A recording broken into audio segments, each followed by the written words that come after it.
Devin Patrick Kelly, quien mató a tiros a 26 personas en una iglesia de Texas, habría actuado motivado por problemas familiares, según dijeron el lunes las autoridades.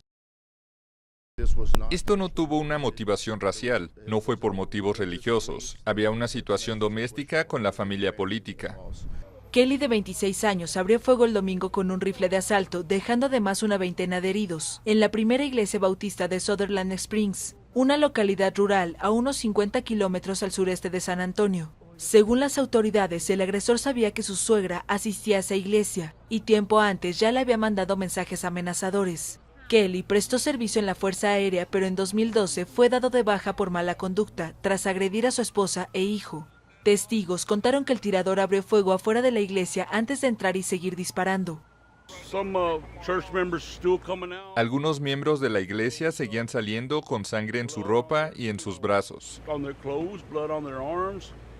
Las autoridades investigan si el tirador se suicidó cuando huía en su auto y mientras era perseguido por dos ciudadanos, o murió por otra causa.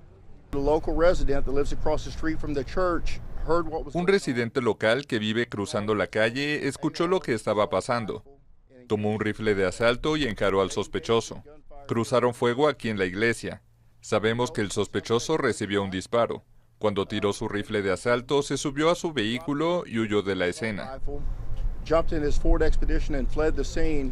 La masacre, que reavivó el debate sobre el derecho a portar armas en Estados Unidos, ocurrió a un mes del tiroteo más mortífero en la historia reciente del país, cuando un hombre abrió fuego desde la habitación de un hotel contra la multitud que asistía a un concierto, dejando 58 muertos en Las Vegas.